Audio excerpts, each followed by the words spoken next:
নমস্কার বন্ধুরা, গল্পের মহলে সকলকে স্বাগত। প্রিয় বন্ধুরা, এই গল্পের আসরে আপনারা নিয়মিত বিভিন্ন বিশিষ্ট লেখকের হাস্যরসাত্মক এবং রহস্যজনক ও অন্যান্য গল্প শুনতে পাবেন। সেই সঙ্গে থাকবে বিভিন্ন মোটিভেশনাল গল্প। তাই এই রঙিন পৃথিবীর রঙিন গল্পের রূপ রস আস্বাদন করুন, উপভোগ করুন, সঙ্গে থাকুন। প্রিয় বন্ধুরা, আজ আমরা সুকুমার রায়ের একটি ভারী সুন্দর গল্প শুনব। তো চলুন শুরু করা যাক। কলকাতার সাহেব বাড়ি থেকে গোষ্ঠবাবুর ছবি এসেছে। এ বাড়িতে তাই হুলস্থুল। চাকর, বামন, ধোপা, নাপিত, দারোগা, পেয়াদা সবাই বলে দৌড়ে চল, দৌড়ে চল। যে আসে সেই বলে কি চমৎকার ছবি সাহেবের আঁকা। বুড়ো যে সরকার মশাই, তিনি বলেন সব চাইতে সুন্দর হয়েছে বাবুর মুখের হাসিটুকু, ঠিক তারই মতো ঠান্ডা হাসি।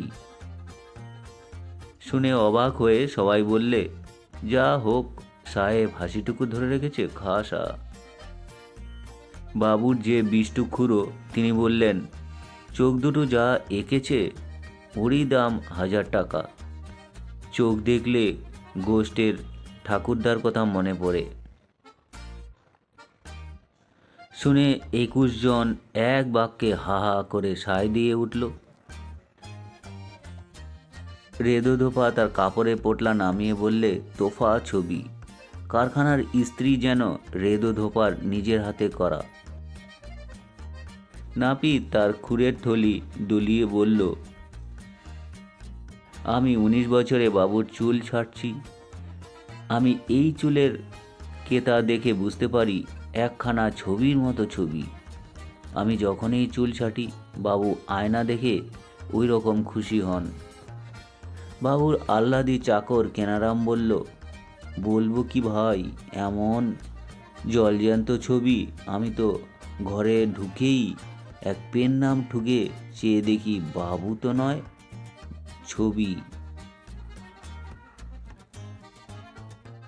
সবাই বললে, তা ভুল হবারই কথা, আশ্চর্য ছবি, যা হোক,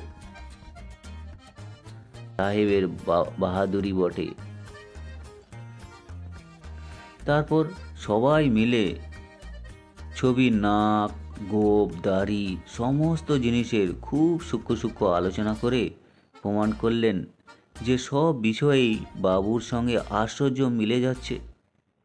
এমন সময় বাবু এসে ছবির পাশে দাঁড়ালেন। বাবু বললেন, একটা বড় ভুল হয়ে গেছে। কলকাতা থেকে ওরা লিখেছে যে ভুলে আমার ছবি পাঠাতে গিয়ে কার যেন ছবি পাঠিয়ে দিয়েছে, ওটা ফেরত দিতে হবে। শুনে সরকার মহাশয় মাথা নেড়ে বললেন, দেখেছো, ওরা ভেবেছে আমায় ঠকাবে। আমি দেখেই ভেবেছি অমন ভিড়কুটি দেওয়া পাকনা হাসি। এ আবার কার ছবি?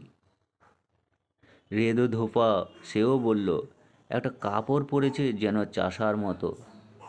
ও 7 জন্মে যেন কেউ পোশাক পরতে শেখেনি। নাপিত ভায়া মুচকি হেসে মুখ বাঁকিয়ে বলল, চুল কেটেছে দেখো না, যেন মাথার উপর কাস্তে চালিয়েছে। কেনারাম ভীষণ ক্ষেপে চেঁচিয়ে বললে, আমি সকালবেলায় ঘরের ঢুকে চোর ভেবে চেঁচিয়ে উঠেছি, আরেকটি হলেই মেরেছিলাম, এ আর কি। আবার এরা বলেছিল ওটা নাকি বাবুর ছবি। আমার সামনে ও কথা বললে মুখ থুড়ে দিতুম না। তখন সবাই মিলে এক বাক্যে বলল যে সবাই টের পেয়েছিল যে এটা বাবুর ছবি নয়। বাবুর নাক কি অমন চ্যাপ্টা? বাবুর কি হাঁসের পায়ের মতো কান? ও কি বসেছে নাকি ভাল্লুক নাচছে? তো বন্ধুরা, এই ছিল আজকের মজার গল্প। বন্ধুরা, গল্পটি ভালো লাগলে চ্যানেলটির সঙ্গে থাকবেন, সাবস্ক্রাইব করবেন। ধন্যবাদ।